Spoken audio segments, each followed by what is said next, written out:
Are you going to let folks in, Amy?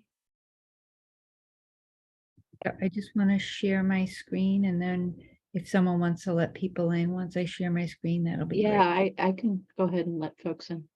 Okay. Just Hi, Jaleesa. I don't know how to turn off the waiting room though, so. I can do that. I can do Okay. that in just 1 minute. Let me, I'll go ahead and admit, we have 5 people in the waiting room, so I'll let them all in. Yay!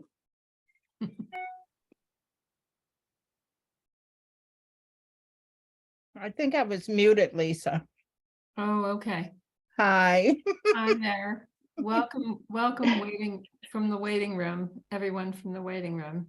Thanks for joining us.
Good evening, folks. It's 7 o'clock.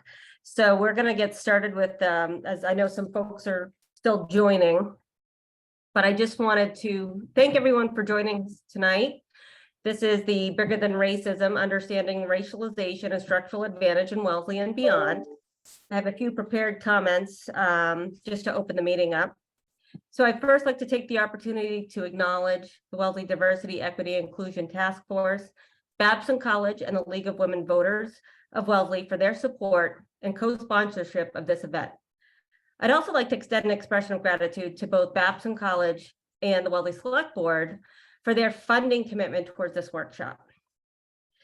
In 2001, just to give you a brief history of this, Amy Frigiletti, the Assistant Executive Director, and I created the Wellesley DEI initiative.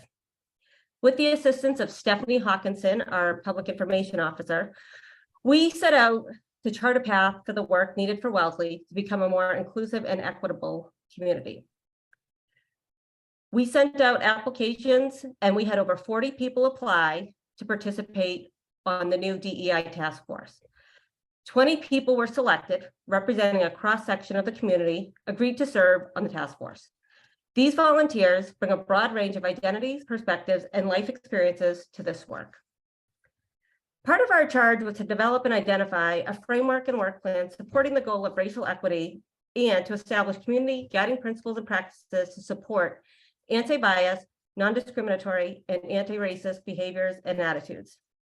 Out of this charge came the anti-racism and anti-bias resolution and equity audit to be presented before annual town meeting this month. We're really like 2 weeks away.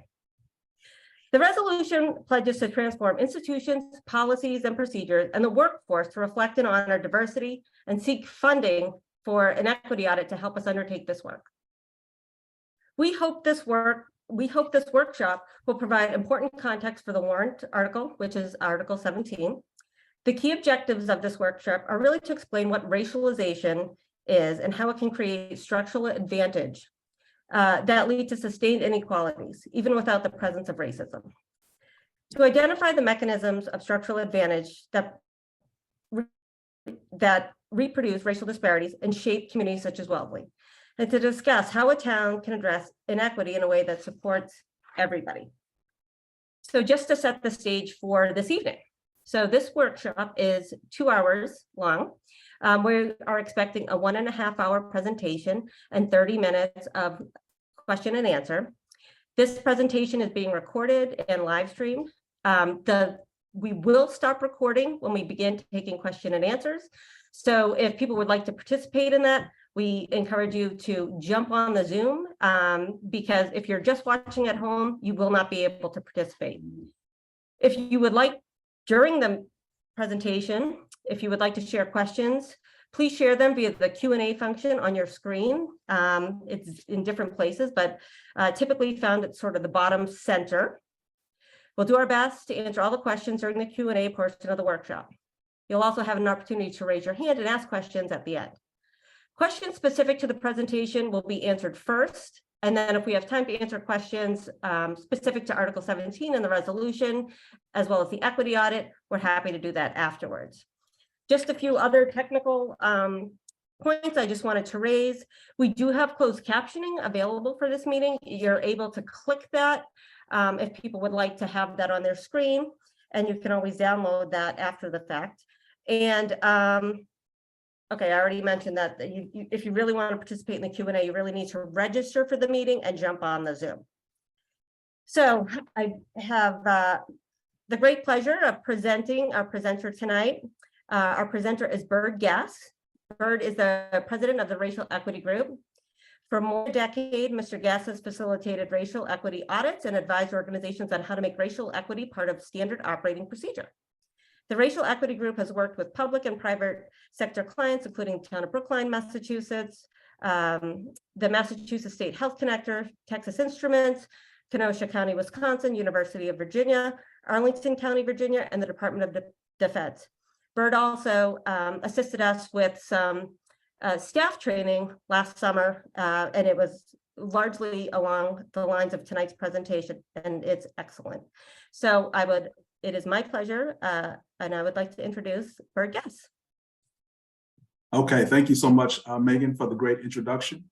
And I want to just say it's a pleasure to be here with all of you this evening. I'm always excited if I can get one company or one organization to entertain this topic, but to really have this open to an entire town. I'm really excited about that, and I look forward to seeing you all on this journey towards diversity, equity, inclusion for the town of Wellesley. And so I'm excited. I'm excited to share with you all. I'm going to go ahead and pull up the slides, and I'm going to want to make sure that you all are able to see. If I can just get a thumbs up. Slides look okay? All right, great, great. Okay, so when you think about an entire town such as Wellesley deciding to take a journey to advance diversity, equity, inclusion for all stakeholders, for all residents, students, visitors, business owners, it's really an exciting journey. There's already been some great foundational work that you all have done as a town. I want to thank the task force for allowing me to be able to share here as well. And my goal is I really just want to continue to share with you all some tools, ideas, and best practices. That's the most important thing. Evidence-based best practices for how do we ensure equitable opportunities for everyone in our town, regardless of whatever their group status may be and how they identify. And so we're going to walk through the framework, walk through really why do we see a lot of inequities exist, not just in Wellesley, but all across the United States, do some historical homework, and then really just be able to understand, have a shared language of these concepts as well, because I know everyone has different levels of knowledge as it relates to diversity, equity, inclusion. So we can develop a shared language, a shared understanding, and a shared approach as a town. And so with that, I'm going to go ahead now and I'll move into the content, and we will follow the run of show and the agenda. When you think about how far we have come in terms of just race relations, racism or racial discrimination in the United States, I want to take you back. I have to take you all the way back to the civil rights movement of the 60s, just to kind of set the foundation as we move along to where we are today. But this slide here kind of gives you a visual illustration of how far have we really come. So I've got, starting in the mid-1960s, we did a lot of great things. We know that, for over 100 years, 1865, 1964, it was legal to discriminate against people, primarily based on race, ethnicity, and gender. There were a whole lot of policies that were designed to deny and exclude on those two demographic groups. Not the only ones, but those were very large policies and practices of exclusion and denial. But we decided as a nation that we're going to end that. So we decided to pass the Civil Rights Act of 1964, the Voting Rights Act of 1965, Fair Housing Act of 1968. I mean, we just put together and issued a lot of legislation to be able to right the wrongs. And going forward, we are not going to be a country that is going to deny and exclude people based on race, ethnicity, and gender. And I want you to follow me along here, this line. This line represents white Americans' negative racial attitudes going all the way back to the civil rights era. And so this line, as you can see here, it's gradually decreasing over time. So social scientists have always asked Americans, whites, blacks, all different groups, how do we feel about race relations? How do you feel about certain concepts, such as, should we have a right to keep our neighborhoods segregated? Should we be able to have the right to discriminate? Do you think that blacks and people of color should go to separate schools? Are whites born with more ability? So we've been tracking these responses going all the way back to the 1940s. That's what a lot of social science have been tracking this for several decades. And as you can see, as we would expect, again, these negative racial attitudes have been decreasing over time, and the line stops right here. Social scientists have really stopped asking these questions because there have been universal disagreement as it relates to these sample questions right here. So this is a good thing. What does it say? This says overall, we see racist attitudes decreasing over time. It doesn't mean racism or racist attitudes have really disappeared. We have to also understand that in today's society, it is not appropriate to be openly or explicitly racist or sexist. And so during the 60s and the 70s, even after that, people were proud to be racists or sexist or bigots. But we see that gradually start to decrease over time. So what does that mean? Well, negative racial attitudes have decreased. That's a good thing, but we still have some work to do. One of the things you're going to hear me say throughout this presentation is this: if you don't have data, all you have is an opinion. And not that opinions don't matter, but I don't want to come here and just give you my opinion today about inequities. But I want to share with you facts and data. And we're in a fact-checking society. So I always want to put the sources of where this information comes from so that you're able to do your own fact-checking and continue learning and digesting all of this information. Now, this slide represents what's called the persistence of discrimination in the employment sector and hiring in the United States. There's a great social scientist. His name is Lincoln Killian. He's from Northwestern University. And what this slide illustrates is how has discrimination in hiring really persisted over time. Even though negative racial attitudes against groups may have decreased, what we're not seeing is a decrease in discrimination in hiring, particularly against Blacks and Hispanic Americans. Now, this study here is really important simply because it's not just one study on hiring. See, some consultants or some people may come up and say, hey, there's one study that says discrimination is still prevalent in the United States. Well, that's just one study. But what this research did was it looked at 21 studies over 25 years, and it yielded the same conclusions we call that a meta-analysis research. And so as you can see, this line is roughly flat from 1990 to 2015. When it comes to discrimination against Blacks and Hispanics, there's been relatively no change in discrimination. Now, what does this mean? This means that if you take a white candidate for any given job and you take a Black candidate for the same job and you give them the exact same credentials, meaning education, experience, credentials, certifications, only thing that you maybe change is their race or ethnicity or the way their stereotypical sounding name. You're going to find out that Black Americans need to apply for 36% more jobs to get the same number of callbacks to an interview as those white candidates. And Hispanics will need to apply for 24% more jobs to get the same number of callbacks to an interview as white candidates as well. Again, everything is exactly the same as far as their education, experience, and their credentials. The only factor is their race and their ethnicity. And this hasn't changed really in 25 years over this particular time period, according to 21 studies on discrimination hiring. So while negative racial attitudes or racist attitudes or biases seem to have decreased when we ask people, what we're not seeing a decrease in is discrimination in hiring. Another one of my favorite social scientists is Frank Dobbin, who's a sociologist from Harvard University.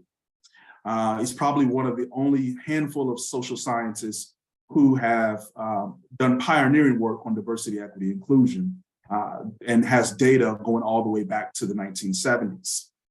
And what this slide is illustrating to you is, what are your chances of making it, being a manager at any level of management, whether it's a first line manager, mid-level manager, all the way up to an executive in any organization, any company in the United States? What are your chances? And this is, you look at data going all the way back from 1970s all the way up to about 2018. As you can see here, this top line represents white men, these 8 groups, white men, Asian men, all the way down to Black women. Now, obviously, as you see here, white men have always been in the best jobs at every level of management. They've always had the best chances for becoming managers, really since the founding of the United States as well. So when you look at some of these other groups, I want to pay particular attention to Asian men. We can see here that Asian men have made a lot of progress and are almost at parity with white men. Right? That's a good thing. It shows that, that with education, a little hard work, right? Eventually kind of closing the gap a little bit. White women are also making huge progress as well. And then Asian women, but then you've got about 4 groups of people, Hispanic men, Black men, Hispanic women, and Black women, who we don't really see a lot of progress, even though these groups are also increasing their educational attainment levels, meaning they're getting more bachelor's degrees, master's degrees, but we're not seeing the progress for them, for their chances of improving and becoming managers at any level. Specifically, if you look in the 1980s, Black men had about a 6% chance of becoming a manager. Hispanic men had about a 7% chance. That's in the 1980s. If you look all the way to today, Black men and Hispanic men still have roughly the same chance, about a 6 or 7% chance of becoming managers, which tells us that we haven't made any progress for Black and Hispanic men in 40 years. And at this rate, Black men will never achieve parity with Black men or Hispanic men will never achieve parity with white men or Asian men if we continue with the same progress. And Black women and Hispanic women also, who are getting more and more education, we're seeing very almost snail-like progress as far as getting into some of these, what we call these better jobs. These are jobs that pay more influence, more power, more authority. This shows you that we still have a lot of work to do. And we're still not seeing equitable opportunities for all groups. We're still only seeing it for a couple of groups. Now, what does this look like for different job levels? This is an interesting slide from McKinsey based on 2021 research data. And over here in this, I'll start over here on the left side, you'll see all of the different racial and ethnic groups here. And then you can kind of see, if we were to start at any organization, you always have frontline workers all the way up to executives, as well as board of directors. And then we can see what is the current representation of employees for organizations all over the United States. What does it look like? What does representation look like from the frontline level all the way up? Well, as you can see here, one group that really stands out, obviously, is white employees again. White employees represent 60% of the American workforce. And we would reasonably expect them to represent about 60% of each one of these levels. Well, 52% here, underrepresented, 60% here. But as you can see, as we move up to the better, more higher paying jobs, more power, more influence, more authority, we see white men and white women being overrepresented in these jobs based on their availability in the workforce. Now, the only other group that we see overrepresented is our Asian employees. And this is primarily driven by Asian men, okay? We see this group slightly overrepresented as well. Now, there's two groups that we see underrepresented, Hispanic Americans as well as Black Americans, based on their availability in the workforce. We're seeing these groups significantly underrepresented in what we would call the best jobs. And these are jobs that, again, pay more money, have more influence, more power, and more authority. So again, even though these other groups, Blacks and Hispanics, may be getting more education, what we're not seeing is that being able to translate into better jobs, more higher paying jobs, more jobs of more power, more influence, and authority. Now, there's a lot of different reasons for that. It could be discrimination, could be racial discrimination, could be gender discrimination, but that's only one way to create a disparity. It could be biases, it could be favoritism. And so there's a lot of mechanisms at play that we'll understand a little bit later on. When some people look at this data, they'll automatically have a knee-jerk emotional reaction and they'll say, you know, Bird, it's because of racism that leads to prejudice, that leads to discrimination. So negative ideas lead to these negative feelings, lead to these negative actions. They're inferior, I don't like them, so I won't hire them or I won't promote them. Now, again, we have data, we know that discrimination exists throughout all the different areas of our society, the political system, the housing system, the educational system, the economic system, the criminal justice system. We have data to show that when you take people who are similarly situated, and the only thing that's different is their race and ethnicity, we see unfavorable treatment. So we have data that corroborates that.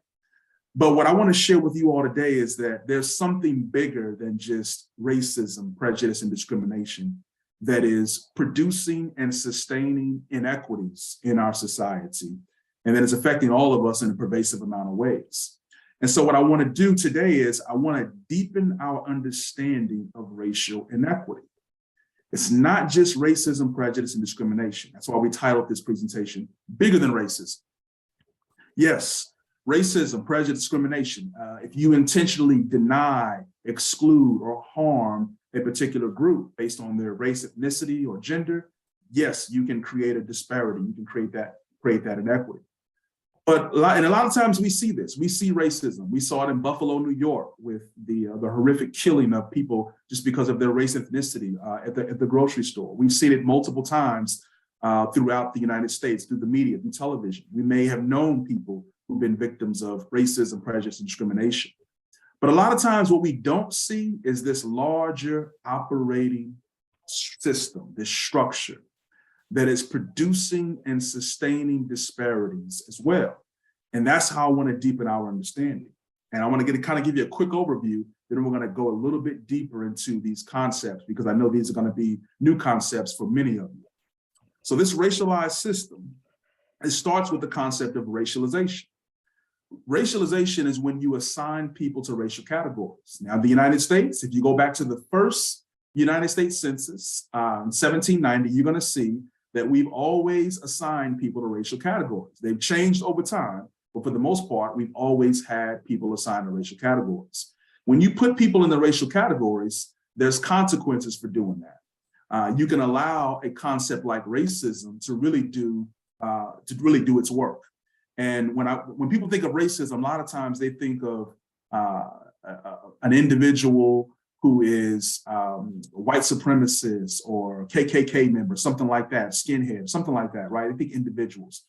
A lot of times what they don't think are policies and practices throughout a society that can really shape advantages and disadvantages. And that's really what racism did.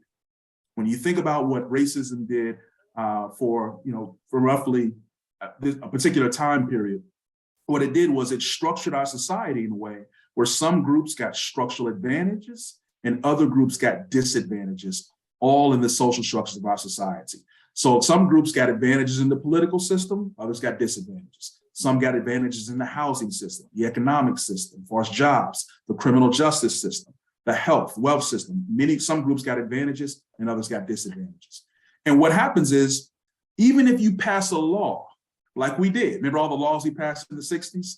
The Civil Rights Act and the Voting Rights Act, we passed all these laws to make it illegal for you to discriminate against people. Well, guess what? Just because you passed the law, the society is already structured now where some groups have advantages and others disadvantages. And now you're going to watch how racial biases will emerge, and they will self-perpetuate this system with or without racism being present, okay? And this is really one important concept to really understand. So let me give you an example. Racial biases or gender, there's all types of biases, but we're gonna focus on racial biases. Racial biases, there are some people who won't move into a particular neighborhood in the Boston metro area. They won't move into a particular neighborhood because of racial biases, because of perceptions they have about certain groups of people. What this leads to is housing segregation. People become separate in where they live. If people are separate or segregated on where they live, that means some people will receive a higher quality education and others a lower quality education. Their social and professional networks are also going to be very segregated by race and ethnicity. Now, there's two ways to get a good job in the United States: your education, quality of what you know, but also who you know of power, influence, and authority. And if those are segregated by race and ethnicity, that means that some groups are going to hear about better jobs and other groups are not going to hear about those better jobs. And so that can shape what types of jobs people get and what type of income, how much money they make. Now, your jobs and your income can also shape whether or not you become involved in the criminal justice system or not. Now, I'm not a criminologist. I have no experience in policing. But one thing we do know based on research is this: we know rich people commit crimes, we know poor people commit crimes. But we also know that you're more likely to commit crime when you're unemployed, when you have a high exposure to poverty, and you have lack of opportunity. You're more likely to commit. I'm hearing a little bit of an audio feedback, so do me a favor if you can. Go ahead and mute yourself, just so we don't have any audio challenges for the rest of the audience. So do me a favor, please mute yourself if you can for us. And so your jobs and your income can shape whether or not you become involved in the criminal justice system.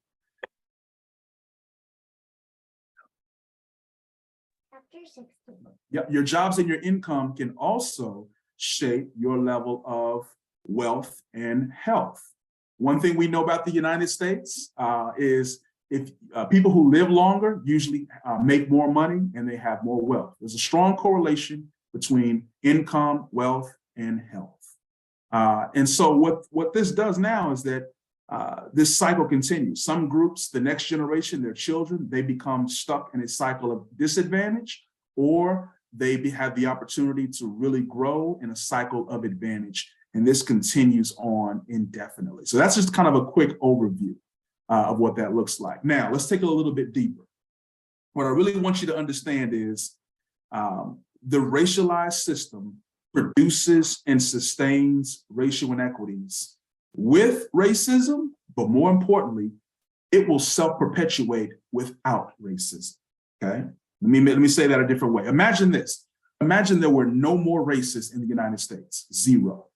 Also imagine there were no more acts of racial discrimination in the United States. Again, 0 acts of racial discrimination.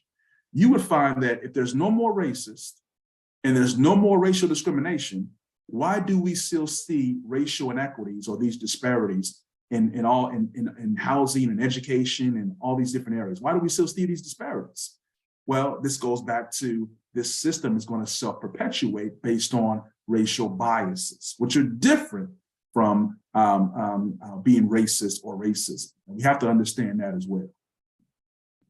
So let's dig a little bit deeper into what this what this racialized system looks like. And I'm going to kind of do some reverse engineering so you can kind of see piece by piece and component by component, how did we get to this point? And so we can better understand how this system works. And then if we do that, we can better understand how might it be working in the town of Wellesley?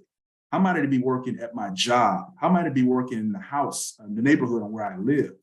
And so we'll be able to understand it a little bit better. Okay, so racialization. We don't have time to go through all of American history, even colonial history, but we see seeds of racialization in the 17th century Virginia. But I want to start at a more appropriate time period, right after slavery, right after the Civil War, 1865. Okay, right after that time period, in 1870, the first US Census after the Civil War and after slavery, we assigned people to 5 racial categories. We said you're either white, black, mulatto, Chinese, or Indian. Okay, this is what we call racialization. The process of structuring society in a way where people identify with certain categories. Now, there's consequences when you do this in a society, when you put people in groups. You immediately create in-groups and you create out-groups, okay? And so now that you have people assigned to racial categories, you make it very easy for racism to do its job.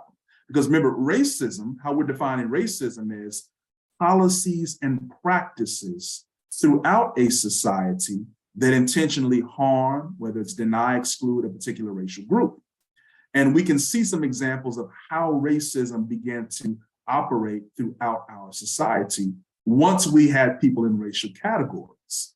Beginning in 1896, the highest court in the land says when it comes to all this race stuff, hey, we can all be separate as long as everything's equal. That means whites can be over here, blacks can be over here, et cetera, et cetera. Well, that may have sounded good, but one thing we do know is that we were all separate, but things were not all equal. And that all began in the political system.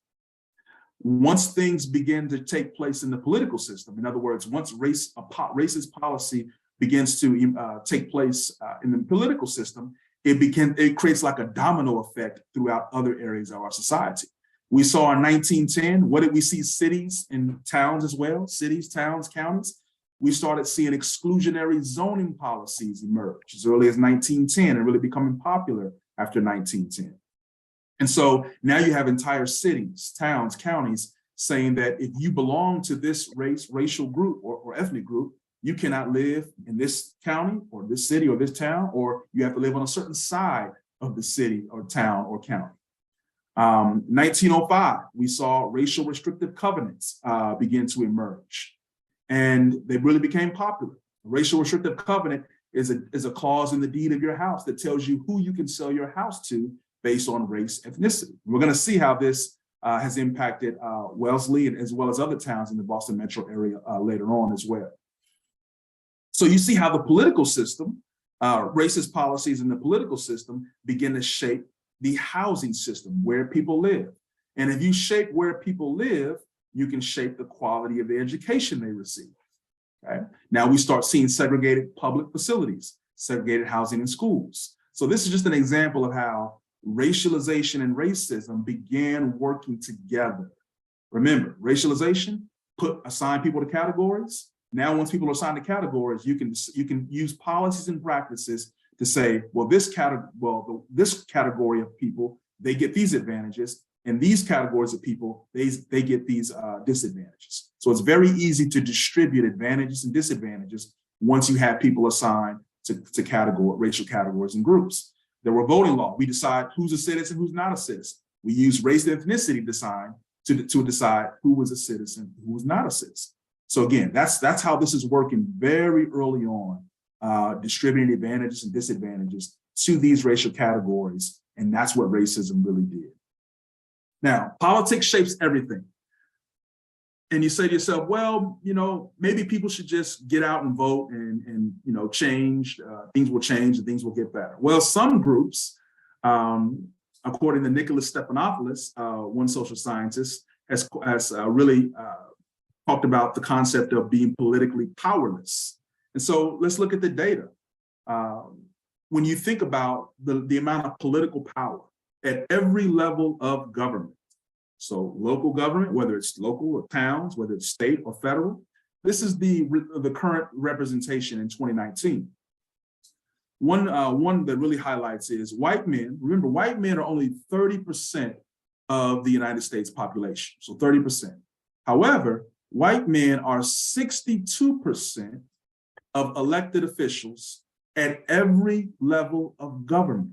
This is local government, state government, and federal government. So they're highly overrepresented in the political power structure. Compared to all other groups, you only see about white women are almost at parity, and you see other groups are significantly underrepresented. And so we got to ask ourselves, what are the consequences if only one group is largely has power in the political structure that is making decisions that impact all other groups that don't look like them? What are the consequences? What are the potential biases in the decision-making of these policies and these practices? Where you live also matters. So now we're going from the political structure to the housing structure. When you live in a racialized society, unfortunately, your place is linked to your race. Now, what is data to be able to substantiate this claim? Here's a map of the United States. Every circle that you see on this map represents the 51 largest metro areas in the United States. And this map here significantly is going to show you what is the level of Black and white segregation in 2017. So in other words, how segregated are Black Americans and white Americans and where they live? And then we're going to look at some other groups as well. So we're going to start off with Milwaukee.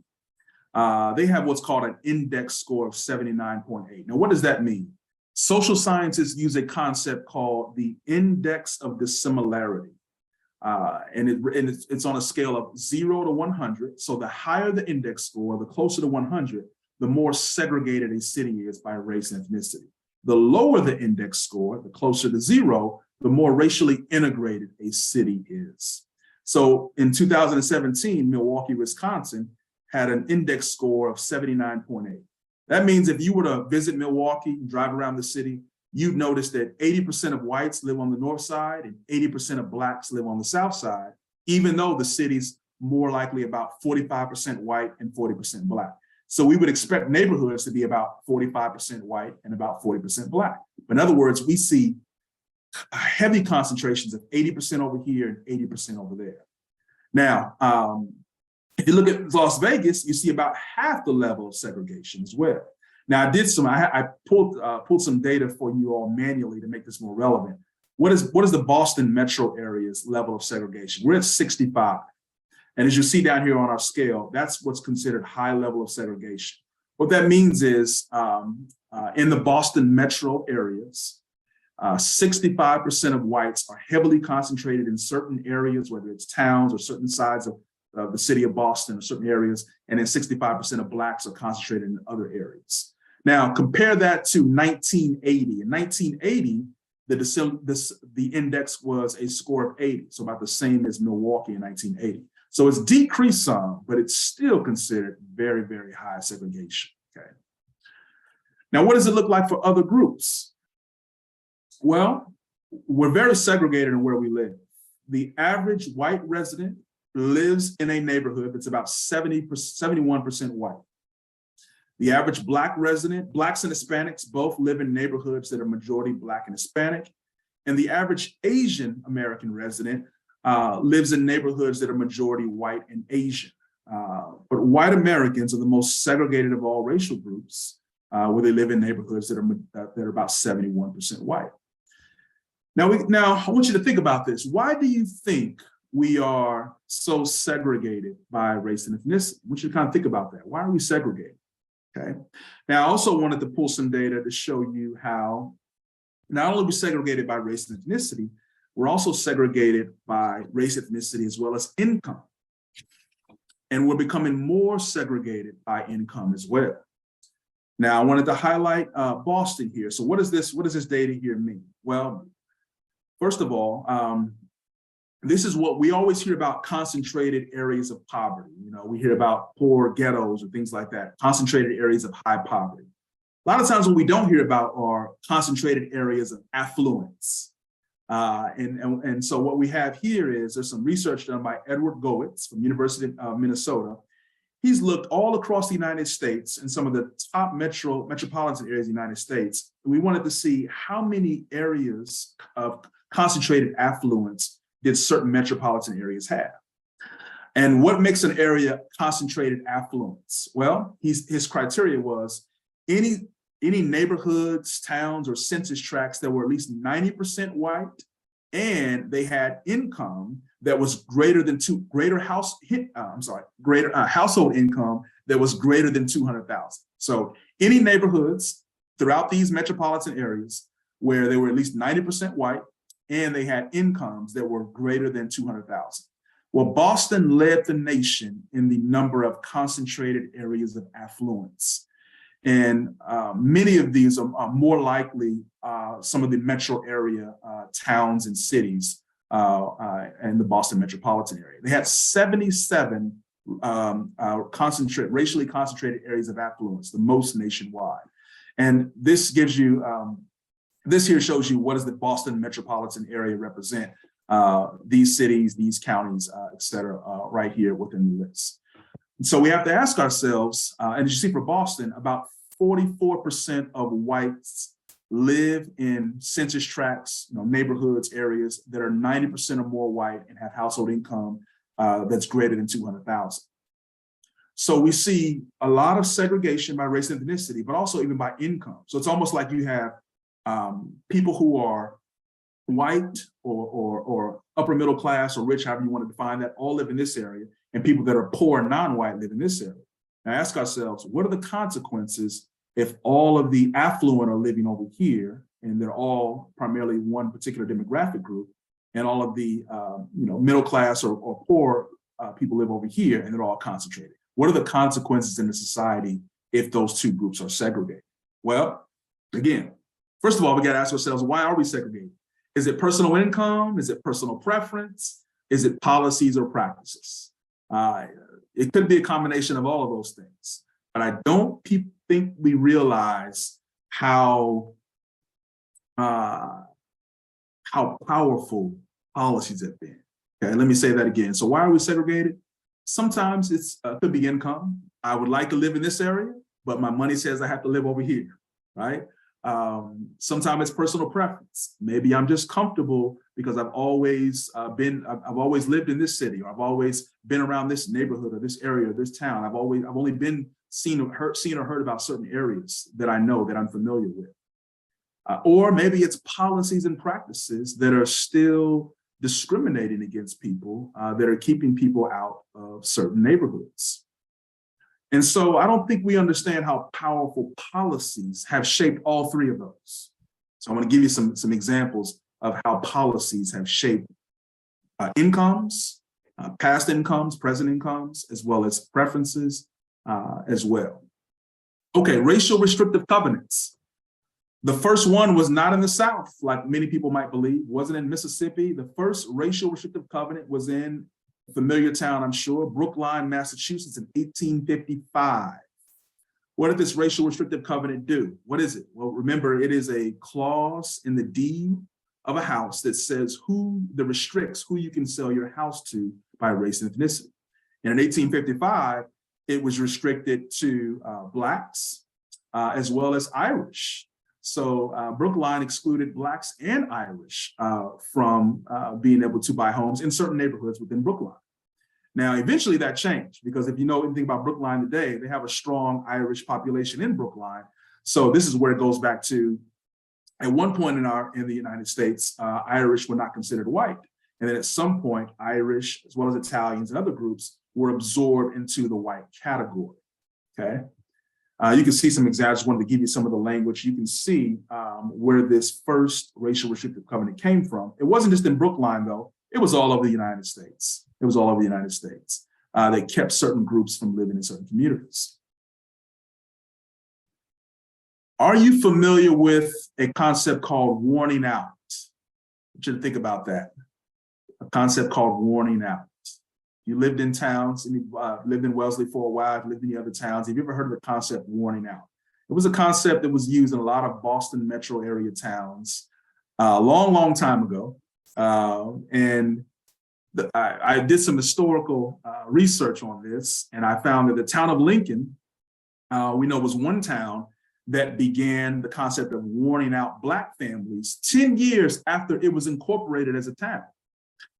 Now, what does warning out mean? So scroll over here. Warning out was essentially a concept of, you would have selectmen. At this time, they were called selectmen, not select board, right? But selectmen.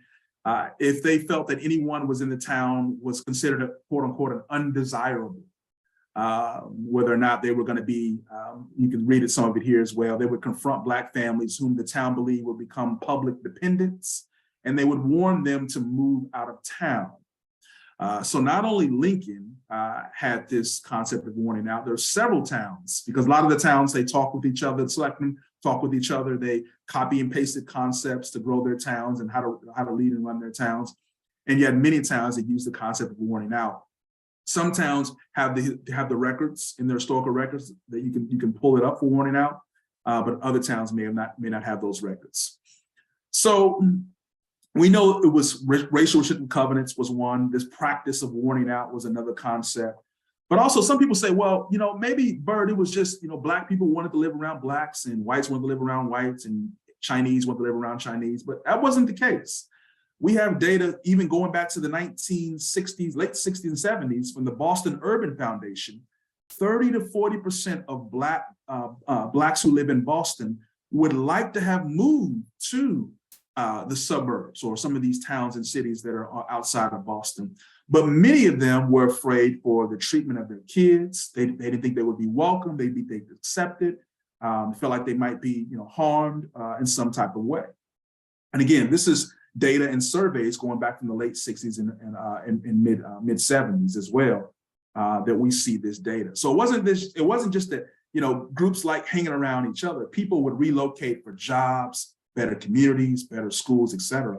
But many of them were excluded, denied, or anticipated discrimination, and they stayed where they were, which is why you may have had some places like Roxbury, or I think it's Brockton, where you have a lot of different areas that heavily were concentrated with particular groups of Blacks in other groups. Another concept right after World War II, a lot of towns in Boston, we do know began enacting what we call large lot zoning ordinances, okay? Now, this was intentional. Not only was it intentional to keep out what we would call, in industry. We didn't want companies building up, industrial type of parks or anything that we consider like a nuisance. But we also know that these large lot zoning ordinances had impacts on immigrants coming in, poor Blacks or people who were trying to move into certain ordinances who could not afford to be able to purchase houses or be able to get property in these large lot zoning ordinances. So we see that as a tool of exclusion as well.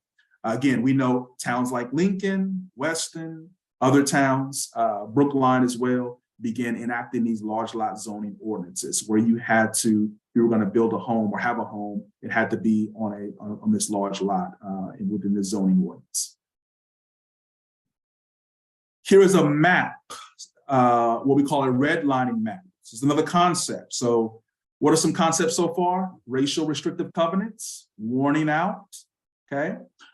We do know that those were some that denied and excluded people and shaped who lived in certain towns, certain communities, but also redlining. Redlining was a policy that was adopted by the federal government and was very powerful in shaping where people live even today. Here's a redlining map of Boston area. And this map is, I'm gonna say, if I recall, I should know this, probably about 1938. But it's in the 1930s for sure, but I think it's about 1938. I should know it, I've seen it so many times. So this map, it's color coded, red, yellow, blue, and green. And this was, again, a policy that was adopted by the federal government that would determine who would get mortgages. Where would it be safe for the federal government and banks to invest? This policy was adopted in 1934 by the Federal Housing Administration. And the areas on the map, as you can see here, red was high risk, yellow was declining, blue and green were considered very, very low risk and safe to invest. Now, why use the color code? What's up with blue and green? Well, blue and green, either whites were living in these areas or there were racial restrictive covenants in these neighborhoods. And the red and yellow areas where either Blacks or other people of color were living in these areas, or they were moving in those areas, or there were no racial restrictive covenants in place for these homes or apartment, whatever they were. And so, since the federal government was going to guarantee mortgages only for the blue and green areas, well, that's where banks would make loans, make investments, and issue mortgages. Versus the red or yellow areas, they may issue mortgages, but they were going to be at a whole lot higher interest rates, more terms, and more criteria. Now, what was the criteria? It wasn't based on your income, it wasn't really based on your credit score. It was primarily based on what is your race and what is your ethnicity. That will determine whether or not you're going to be able to get one of these mortgages. Now, just for reference here, this little area right here, this is Brookline. Here's Brookline, here's Newton, and guess what? Here is Wellesley right here, okay? On the map. Very hard to see right there, but it actually says Wellesley right there on the map. Now, keep in mind, there was certain criteria that the federal government used.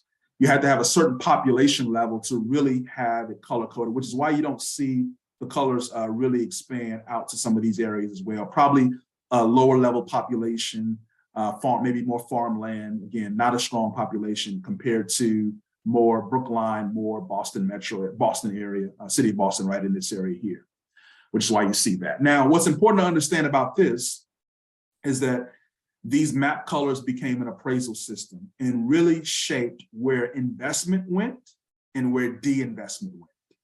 In other words, you're using a policy, this is a racist policy that you're saying who gets advantages and where they can live, who gets disadvantages, who gets mortgages, new homes, new development, who does not, whose homes go broke, stay broken down, dilapidated, can't refinance it, can't really make repairs. If you do, it's at a high interest rate. You're probably not making much money right now, probably lower income. So houses stay broken down, okay? And then what we also start seeing is that one thing we do know, based on some research that I've done in the Boston area and the metro areas, we started seeing a lot of jobs relocate from the city of Boston and move out as many of the towns became developed. We start seeing roads. I think it was Route Route 126, if I recall, Route 126, if I recall, through the research. We started seeing more industrial parks, more corporations bringing jobs out to the metro areas and other towns, and the city began losing jobs. And now you have one group that has new development, new housing and jobs, where other groups have dilapidated housing, jobs are leaving, poverty is increasing. Remember the formula for crime: high poverty, high unemployment. Now you have higher crime, you have poor performing schools because the value of the house is tied to providing resources for the schools. And so you have this really cycle of exclusion and also cycle of poverty that really start to take effect. Redlining did not just occur in the city of Boston. Everywhere you see a circle on this map is where redlining occurred. It started in the 1930s, it went to the 1940s, the 1950s, 1960s. And even after we passed the law in 1968, the practices of redlining did not just disappear overnight, they were still occurring. Everywhere, not just the South, but a lot in the Northeast, a lot in the Midwest, and even on the West Coast is where redlining occurred. The size of the circles just represents how large of a city was rated either best, desirable, declining, or hazardous. Even some areas on the map where you say, what's going on with Montana, Wyoming, North Dakota, South Dakota? Even areas where you see on the map where you don't see redlining, doesn't mean redlining didn't occur. Remember, there was a population criteria in place. And so these states, many of these states or these cities in these states did not meet that population criteria for the federal government, which was about having, I believe, if I look at there, it's about 40,000. Yeah, it's on the bottom. I put it in a footnote down here. Places like Albuquerque, New Mexico, you don't see it on here, but we've got research that shows that redlining took place, racial restrictive covenants took place. However, there were no redline maps drawn for Albuquerque, New Mexico, because they didn't meet the population threshold. So you got to ask yourself, why have you never heard about redlining? Usually, whenever I do a presentation like this, only about 15 or 20% of the audience has even heard of the concept of redlining. Now, if you're on a task force or a committee, or you've been reading books about it, you're familiar with this work, you probably have. It's just kind of, it's very foundational knowledge. But you have to ask yourself, if redlining occurred all throughout the United States and it shaped where people live for several decades, and if you shape where people live, it shaped who got jobs, who got mortgages, it shaped how equity grew over time, it shaped biases about if you're living around people, if you're forced to live around people who look like you become more comfortable with them, which shapes your personal preferences of your kids, because they only growing up seeing one group of people, and you get familiar with where you live at, so you stay there generation after generation. You got to ask yourself, if this was so powerful in the United States and shaping where people live, why have I never heard of it before? And so yeah, that's really something to think about. Racism was always intentional, but it evolved from explicit to more discreet. In 1921, one of the leading zoning administrators in the United States, George Ford, was asked this question at the National Association of Real Estate Boards annual convention. Can you eliminate colored people in the zoning plan? And you can read his response here saying, I wish we could, but now the courts make it dangerous for you to suggest anything about race in a zoning ordinance. He says what you can do now is you can set a different requirement that doesn't mention race above what they can afford, and it will eliminate the colored people anyway. So in other words, now he's saying, don't say, hey, if you're Black, you can't live over here, you can't have a house over here, et cetera. What he's saying now is, if your income does not meet this threshold, you're not allowed to live over here. So now the intention was the same. We want to exclude, in this case, colored people. But now, in order to circumvent the courts, because they're going to basically shoot that decision down, they're going to make that illegal, we have to use another strategy without using race to achieve the same result of denying or excluding people by race and ethnicity. And this is where racism evolves. And I don't think a lot of people understand now that even when you don't mention race, a lot of times people's intentions are still the same. Now, this was in 1921. I'm from Dallas, Fort Worth area. And in 2022, there's a suburb right outside of Dallas called Providence Village. It's a small suburb made up of about 8,500 people. And 8,500 families, I should say. And so this suburb, neighborhood in this suburb of Dallas, the Homeowners Association in 2022 passed an ordinance that says if your source of income is a Section 8 housing choice voucher, so you're receiving housing assistance from the federal government, you are not allowed to live in the entire neighborhood. This is the first that I've seen in more, in modern day society where I've seen an ordinance like this take place. Now, keep in mind, in Texas, state of Texas, there is no protection against source of income discrimination laws. The state of Massachusetts, they do have source of income discrimination laws.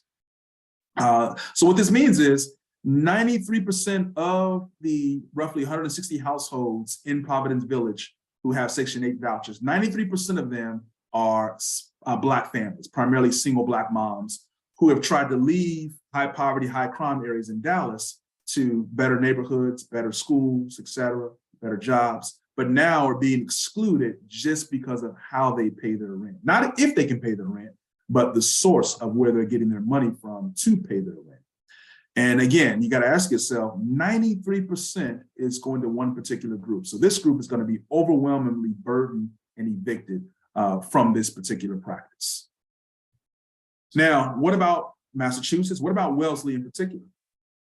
We still do see some episodes of explicit racism. I've kind of chronicled just a few examples here. We've seen some things happening in the schools, starting in 2016. With Wellesley School, there was racist Facebook messages sent. 2019, we see racist emails being sent to teachers. To 2023, again, in sports, there was one basketball team who was visiting Wellesley, and I'm sure some of you have heard of this, and there were racial slurs. One thing we do know is that some sports officials have said this has been a persistent problem for a lot of schools in Massachusetts. We also have this, though, similar to Texas. The Massachusetts Attorney General's office settles Section 8 discrimination cases, not only in Wellesley, but Boston, Canton, and Ashley. And here's the thing. In Massachusetts, it's illegal to discriminate against people based on their source of income, but we still find landlords in several cities in Massachusetts doing it anyway. And I don't think many of them may even be aware of that it's illegal to be able to do that as well. So because when they interviewed and talked to some people, they would just people would call and you'd say, no, we don't rent the Section 8. They wouldn't even try to hide it. They would just explicitly say it. No, we don't rent the Section 8. That's it. You would think they would try to be more discreet if they knew it was illegal, or try to find some other way to figure out what the person's source of income is. But so we see this. We see it moving from more explicit. We still see in today. We still see some explicit racist acts, but we also see more discreet ways of being able to deny or exclude people. Now, this particular research was done in 2005, and it's the latest that I could find. Unless you're saying, man, that's 2005, that's pretty old. But there's a lot of value and insight here. So 400 African Americans and Hispanic adults were surveyed in Metro Boston. So they were living in Metro Boston area. So you think of all the different Metro Boston towns. And these 400 African Americans and Hispanic adults, 80% of the Blacks and about half of the Hispanics said that racial discrimination in Metro Boston is a somewhat or very serious problem. 70% of the Hispanics and 85% of the Blacks believe that members of their group miss out on good housing because they fear they will not be welcome in a particular community in Metro Boston. Now, I know you're saying, well, that's 2005. But we got to ask ourselves, 2005 is not very long ago. But if you look at the amount, 85%, 70% are still believe this in 2005. What were the percentages in 1965, 1975? Guess what? They were very, very similar to what 2005 shows. And so, again, we have to ask ourselves, there are a lot of people of color that anticipate not being welcome in a particular town or a city in Metro Boston, so don't even consider moving to those towns or cities. And so, because does that self-perpetuate a lot of the segregation that we see? Sure it does. But also we do know, is there discrimination against people based on the source of income, which is really a proxy for their race and ethnicity? Absolutely it is. And so there's still some mechanisms in place that are keeping these gaps and keeping us segregated by where we live based on race and ethnicity. So let's back up for a moment. Racialization. You assign people to racial categories. We understand that. Racism. Racism is not just individuals, it's policies and practices that once you have people in racial categories, you can distribute them like this. You could say, if you're white, you get a mortgage, you can live over here. If you're non-white, you can't get a mortgage, or we're gonna make it very hard for you to get a mortgage, but you have to live over here. If you're a white, you can get this job. If you're Black or non-white, you only get these jobs. So that's how you distribute advantages and disadvantages. And these are some of the other policies that are creating structural advantage and disadvantage. So we do know who got those mortgages from 1934 to 1968 through redlining. 98% of those went to white Americans, 120 billion of new housing. So if you think about all the new development, especially suburban development after World War II, new houses being developed all over the United States, you're seeing overwhelmingly the majority of those going to white Americans getting those mortgages. That's in the housing structure. What about the economics and the job structure? Well, as early as 1913, we see federal agencies start to discriminate against non-whites in jobs. It used to be you'd have the federal government was a huge opportunity for Black Americans right after slavery, right after the Civil War during the Reconstruction period. We saw Black Americans become, head of the Treasury Department, head of federal agencies. But all of a sudden, once the Woodrow Wilson administration moved in, and I put a source down here, a couple of good books that have this data and this research, we began seeing Black Americans being demoted or reassigned to lower level jobs. The Wagner Act, 1935. A lot of people aren't familiar with this. The first time we'd be allowed to create organized unions in the United States. But guess what? There were unions for whites and there were unions for Blacks, okay? Now you're saying, well, they both had unions, so it was equal. Well, you have to think about it, 1935, who already had the best jobs? It was whites, not white women though, white men. And so one thing about unions is they protect the people. So now you have white men and white unions having the best jobs. They recycle those jobs, they hire their friends and they hire their family members. And those jobs are recycled over and over and over again into the best jobs. Where you have Blacks or the non-whites, they have unions, but they're in lower level jobs. And those jobs get recycled over again. In other words, you create two different structures, best jobs, worst jobs, and primarily based on race and ethnicity. The 1944 GI Bill, huge piece of legislation that distributed 95 billion, that's $1.4 trillion in today's dollars, to 16 million mostly white veterans. And coming home from World War II, again, if you were a white veteran, you could go to Harvard for free, you go to Yale for free, you get a monthly stipend. But if you were a Black veteran, because most Black veterans lived in the South, and how the bill was, how it was administered, how the legislation and the resources were allocated, Blacks couldn't go to the top schools, state schools. They had to go to vocational schools, technical schools. They could get mortgages or business loans, but again, it had certain criteria where it was a disadvantage to them as well. And a lot of people use the GI Bill. We know 90,000 scientists, 450,000 engineers, 3 Supreme Court justices, 3 US presidents, 12 senators, all use the GI Bill. We're not saying these people didn't work hard, but what we are saying is that some people got advantages and others got disadvantages through these policies and through these practices. So this is structuring society in a way that's going to have consequences all the way leading up all the way to today. One of the most important slides, at least one of my favorite slides in this presentation, is what I call really just the structural advantage and disadvantage escalators. So let me really bring this concept home and go a little bit deeper on this. So you've got these escalators, and I'll start here at the first level, the housing structure. And you see here, I've got a group of whites that are riding this escalator going up, and I've got non-whites running up this escalator going down. Let's start with the housing structure. So what this represents is this. We do know that the average white American lives in a neighborhood that's about 71% white. We know that. Now, part of that is because of redlining, racial restrictive covenants, income biases that are also from those policies and those practices that have shaped those incomes and those biases. So there's a lot of history towards that. But we do know that if you're white, you more likely live in a neighborhood that's majority white, lower crime, lower poverty, higher opportunity areas, better jobs, more park space, green space, et cetera. And so if you're white, you can ride up this escalator and you can get off this escalator and you can go to the education structure escalator. Now, very important point to make. These two escalators interact with each other. How? Well, housing through property values and property taxes provides resources for schools.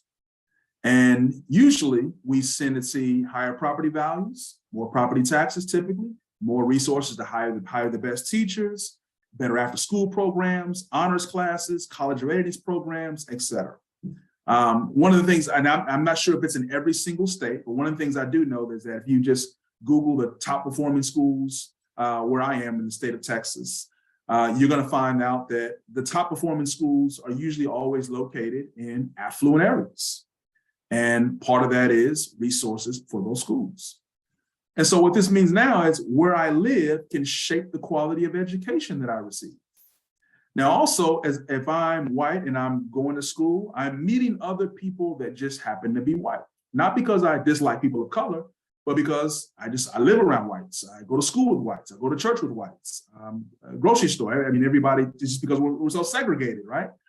So now I'm meeting other people, and I'm developing my social and professional network. I probably know some sons and daughters of CEOs and vice presidents or town managers or directors, or in other words, I'm developing my social and professional network. And if I get off this escalator, I'm going to get on the jobs and income escalator. Maybe now, once I graduate college, I can reach out to my social and professional network, and I can see if someone can help me get my foot in the door, get me an opportunity. I know someone who may know someone based on where I live and where I went to school and who I know. And if I get on the jobs, after I get off the jobs and income escalator, I get on the wealth and health escalator. And when I have kids, my kids are going to get on the last escalator that I got off of. And this cycle of advantage will continue indefinitely. Now, one important point to make. If you are white riding up these escalators, guess what you don't have to do? You don't have to be racist. You don't have to discriminate against anyone. You don't have to deny anyone or exclude anyone. All you have to do is live in your neighborhood or your town, go to your school, develop your social professional network, work hard, and live happily ever after. Okay. Now, if you're non-white, we do know that Black and brown people live in communities that are majority Black and brown. Why is that? Part of that is redlining, racial restrictive covenants that have shaped preferences, incomes historically. And so you don't have the same access to the same structure or escalator as your white counterparts do. Your escalators are going down. You've got to run up these escalators going down to try to achieve the same level of well-being. Now, if you live in a neighborhood that is majority Black or Hispanic, there tends to be higher crime, higher poverty, higher unemployment, et cetera. And because of that, property values tend to be lower. And if that's the case, remember, these two structures interact with each other. Lower property values, less property taxes typically, less resources for schools, can't hire the best teachers, don't have as many honors programs, if any at all, not many college readiness programs or opportunities, et cetera. And so now you're going to run up this escalator going down, you're going to get off this one, and you're going to do your best to get a good quality education as best you can. but it's shaped by where you live. You're also around other people who probably are in poverty, poor. You're probably exposed to a lot of crime. And you're meeting and developing your social and professional network as well, but everybody just happens to be either Black or brown.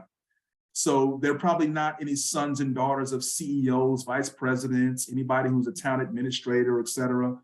You may not know anyone who's in positions of power or authority like your white counterparts do, but you're going to do your best to run up this escalator that's going down. And after you get off this escalator, you get on the jobs and income escalator, et cetera, et cetera. Now, another point to remember, if you're Black or brown and you're running up these escalators going down, guess what you don't have to experience? You don't have to experience anyone being racist towards you, denying you, or excluding you. You were already positioned to decline based on the structural advantage position that you were already in. And so if we were to step back and let's say these escalators here just became animated and became live, we see one group going up, going up, going up, another group going up, kind of stagnated, but we see the gaps between these two remain indefinite, not necessarily because of racism or discrimination. We haven't even added that into the equation yet, but because of the structural advantage position that they are in. If we add in racism, if we add in discrimination, that's just going to exacerbate the gaps between these two. This is what we mean when we say structural advantage and disadvantage. Where you live can shape what you know, who you know, which can shape your job opportunities, which can shape your income, which can shape whether or not you become involved in the criminal justice system, which can shape your level of wealth, which can shape your health, which can shape the opportunities that your kids. It all is interconnected together as a system and a structure. And some people have access to a structured advantage, others have access to a structured disadvantage. And these structures did not just occur accidentally or by coincidence. Remember, the structures began with the policies and practices that were racist policies and practices that shaped the structures to begin with. And even though those policies were outlawed or made illegal as a result of all the legislation that we passed, it doesn't necessarily change the structures. It just stops the structures from being recreated, but they're now will self-perpetuate. So there's a compounding effect of structural advantage. When you take a penny and you double it every day for 30 days, you end up with almost $5.5 million. Well, guess what? If you give one group advantage after advantage after advantage and others disadvantage after disadvantage, guess what you get? You begin to see compounding of the outcomes. And what you're seeing here is the level of wealth between whites and Blacks and the level of wealth between whites and Hispanics. It's up to 2016. Hasn't changed that much. If anything, the gaps have only grown. Whites have about 10 times as much wealth as Blacks and about 8 times as much wealth as Hispanics. Is it because of racism or discrimination? Part of that's in the equation. But remember, I told you that even without racism or discrimination, wealth will compound over time. Wealth can be passed down from one generation to the next generation. Homes go up in value, they appreciate, investments appreciate. So wealth has a compounding effect regardless of racism or racial discrimination. So now we want to talk about the effects of racialization. And one of the effects are biases. I'm sure you've heard about biases, but biases are simply what are the mental associations that we make about people. We put people into categories that inform our thoughts and shape our interactions and how we make decisions. Well, guess what? Because we put people into categories and because we use racist policies to give people advantages, disadvantages, well, our brains, we're absorbing all this as a human. We're seeing who's a leader. We're seeing who's wealthy, who's poor. We're seeing it impressed upon our minds every day through media, through television, through what we hear, through our family, through our friends. And it shapes our perceptions of people in certain categories. If I were to ask you, what does an administrative assistant look like? What does a CEO of a corporation look like? Many of you say, well, administrative assistant, that looks like a woman. Well, you would be right. And that's because 95% of women of the 3 million, roughly 3 million administrative assistants are women. But you gotta ask yourself, why is that? Why are mostly women administrative assistants? And if I were to ask you, what does a CEO look like? You probably would say a white man. Well, why is that? Why is it that the majority of CEOs in the United States of corporations are white men? Well, maybe it has something to do with racism and sexism structured our workplaces. For 100 years, there were jobs for men, secretaries, nurses, teachers, and there were jobs for women. There were jobs for whites and there were jobs for blacks.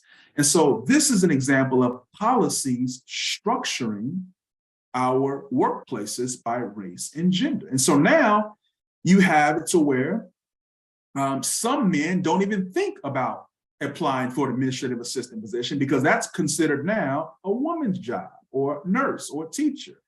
And so now even when someone, because CEOs have been white men for so long, you know, if I'm on the board of directors for a company, I've only seen a white man be a CEO in this position. It's a little risky and uncomfortable for me to even think. I've never seen a person of color in this position before. Are they qualified? Can they do it? How will the employees react? What will they think about it? It's risky. It goes against the status quo. But what maintains the status quo are the biases that maintain it, even after the racist and sexist policies created it and structured it for so long. Now we begin to think of certain categories where some people, it kind of becomes their job and others becomes their jobs. And whether or not we may consciously be aware of that or unconsciously, we know that those biases exist. These are what the biases look like in action. These three biases are not the only biases, but these are biases that we tend to see frequently in our work in workplaces, public sector and private sector. Now, these three columns, I'm going to start over here because this is the one that usually gets a lot of attention, what we call the bias against, or what we'd also call discrimination. So bias against outgroups. Remember, what's an outgroup? An in-group is whatever group you identify with. So if you identify as white, that would be your in-group. Black, that would be your in-group. If you don't identify with those groups, that would be an out-group, right? So group that you don't identify with, those would be out-groups. So these are social scientist terms, in-groups and out-groups. And so bias against would be if you have negative beliefs about people who you don't identify with, look like you, or your same gender, sexual orientation, those would be out-groups. You avoid out-groups, you use your influence to exclude them, insults, incivility. So this is all what we would call discrimination, legal discrimination. You deny people job interviews or offers based on their race, ethnicity, gender, etc. They're excluded from opportunities, assumed inferiority. They get harsher punishment for violations. See, all of these actions are harm or unfavorable actions against a particular group, an out-group. That is one way to create a disparity or an equity, right? So one way is to deny people of color, deny women, or exclude them from job opportunities, or deny people housing opportunities or educational opportunities. But that's only one way to create a disparity. Another way to create a disparity is not by harming people who are in your out group, but really only by helping people in your in group. In other words, when you seek out people who only look like you, when you provide inside information, you use your influence, you offer them direct opportunity on an individual level. When they work for the town, they work for your business, they get higher quality opportunities to perform. They get highly favorable performance ratings, even though their performance is similar to other groups. When they mess up, they get the benefit of the doubt. These are examples of what we've seen. We've seen men, if there's majority men in a particular business or organization, and they're considered really the in group, power, influence, authority. When they mess up, the men get the benefit of the doubt. When a woman messes up, oh, it's like it's horrible, not qualified, et cetera. And the same thing for race and ethnicity. When we see one particular in group, whether it's whites, getting the benefit of the doubt, where people of color are not getting that same benefit of the doubt, or having to work twice as hard just to get to that same level. So again, one way is to harm or be against groups, deny, exclude them. But another way is to show favor towards your own group.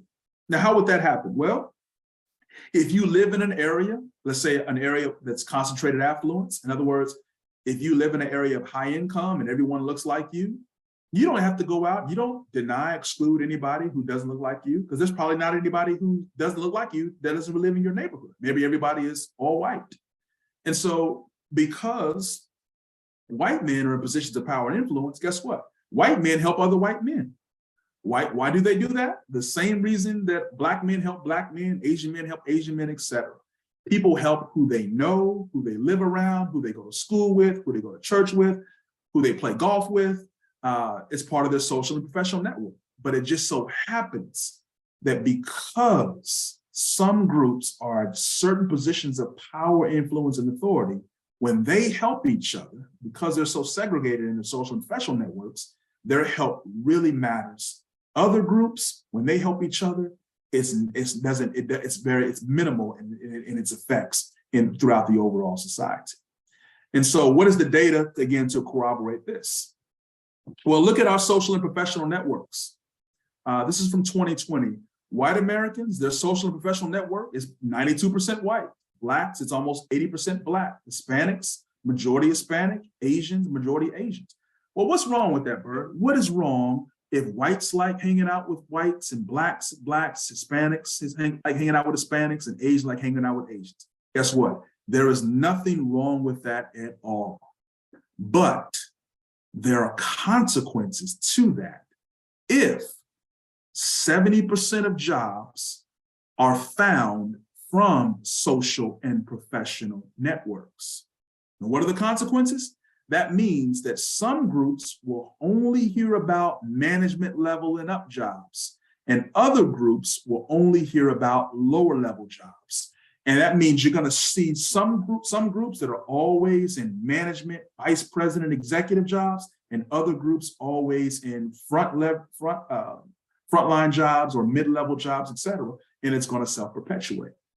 And what happens is if we always see one group always a CEO, one group always a vice president, one group always on the select board, one group always on the board of directors, we begin to that becomes the norm. And when we start to see other groups try to get in those positions, it's unfamiliar, a little uncomfortable, a little bit of anxiety, not sure if they're ready, not sure if they're qualified.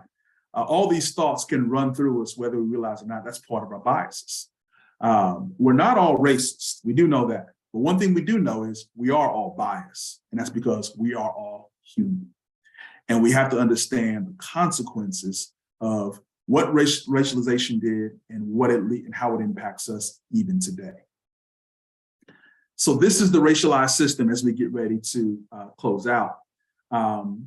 You all have walked me through. I know this is a lot to discuss in about 90 minutes, but I think also that I'm very proud of this because I think the illustration, the visuals are very helpful in talking through this. And you all have helped me walk through this concept of this racialized system and starting back with, again, putting people in categories. Once you assign people to racial categories, you make it very easy for racism to distribute advantages to some groups, whites, by providing mortgages, other groups not getting mortgages. What that means is some groups can build equity. Equity is wealth. Other groups can't build those wealth opportunities. And that's why you see large gaps between groups in their wealth, even over time, because wealth, as we know, will grow as an investment over time. It compounds, it increases in value. If you can shape where people live, you can shape what they know, their education, you can also shape who they know. Those are two ingredients for getting a good job in the United States, what you know and who you know. And if you can shape who gets a job, who has a certain amount of income, you can shape whether or not they become involved in the criminal justice system.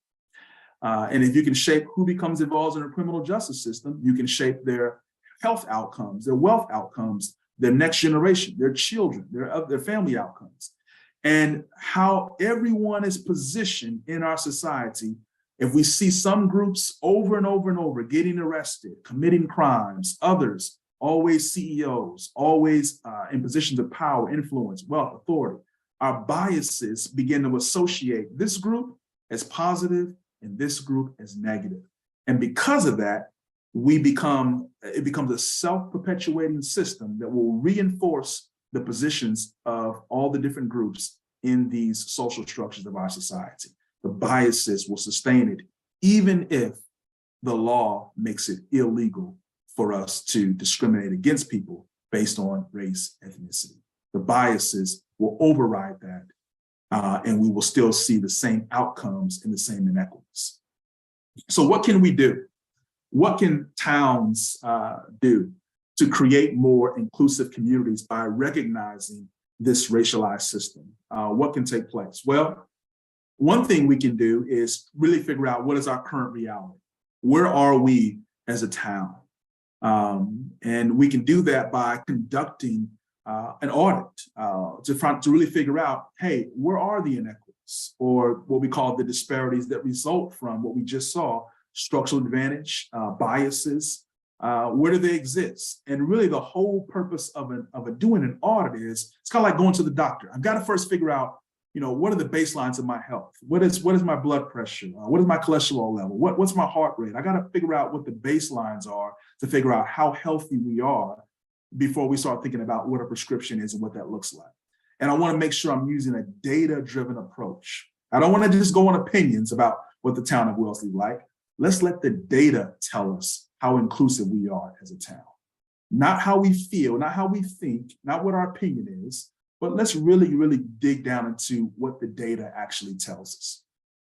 We can also review our policies and our practices that may unintentionally be sustaining inequities. Again, I don't know many towns, cities, counties, or corporations that have intentional policies that are saying this group doesn't get this group automatically gets this, and it's based on race, ethnicity, and other. We don't see that. But what we do see is a lot of practices that are unintentionally sustaining gaps between different groups. For example, we know that women have been out-earning men in education in terms of bachelor's degrees. And we see when women have the same jobs as men, they're still underpaid compared to men. Well, it's not that there's not a policy that says for every woman who gets a job here, make sure she's paid 20% less than men, but there's a practice that's sustaining this somehow, and we need to identify that and try to neutralize it as much as possible. We also want to survey to understand the lived experiences of all town stakeholders, so residents, visitors, business owners, and we want to break that data out by race, ethnicity, and gender. We know the town of Wellesley is about 80% white and about 20% people of color based on the latest census that we've seen. We know that the town of Wellesley has a household median income of about $225,000. So not really considered in what we call a concentrated area of affluence because it doesn't meet that 90% threshold, but it's pretty close. But we want to know, how does everyone feel about the town of Wellesley as far as equitable opportunities to make sure that everyone can live, work, play, and access all of our services equitably. We also really have to understand what are the best practices for advancing DEI. It's not just reading the book about it. It's not just sending people to training. We do know that those alone by themselves don't work. You have to look at more structures, policies, practices. And ultimately, you want to establish some type of action plan, but you do that based on the equity audit findings. So in other words, once we've kind of done the diagnosis, now we can actually provide a prescription that's based on data, not just what our opinion is. And throughout all this process, it's very important to be transparent. In other words, how are we making progress? Reporting that to our internal stakeholders, so all town employees, but also all town residents and all external stakeholders as well. Because this is not just something that can be done internally. We want to focus doing it externally and make sure that everyone has the opportunity to voice their thoughts, voice their concerns, voice their ideas on what to do best for everyone in the town of Wellesley. And that's what we can really start to ensure. We want to be intentionally inclusive. And that's because we do know that historically, towns, cities, counties, all across the United States were intentionally exclusive. And the only way we can really continue to grow, not only as towns, but just all across the United States and as a nation, is we have to be intentionally inclusive to make sure that everyone has equitable opportunities within our communities. And we can start by doing that with an equity audit and establish some baseline metrics. And so I know it's a lot to digest in 90 minutes. And I look forward to really talking more with you all and really just excited to see you all on this journey for advancing diversity, equity, and inclusion. And so with that, one thing I would say that I always say this is, identify which concepts really enlighten you this evening and why. Continue to share and discuss this with others as well. You'll have access to this content, continue to digest it, continue to build upon it and learn more about it, and continue to talk about it with other people, continue to educate and share with others so we can continue to grow. So thank you all so much. And I'm going to now stop sharing, and we're going to move into the next phase of the presentation.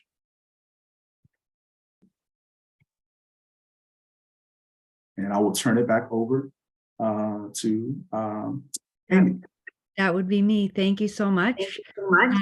Like we just said, we're going to go into the Q&A. I'm going to just stop the live streaming and the recording so people can feel comfortable asking questions. So if people are watching the live stream at home, we suggest that you log into the registration link that we sent out broadly.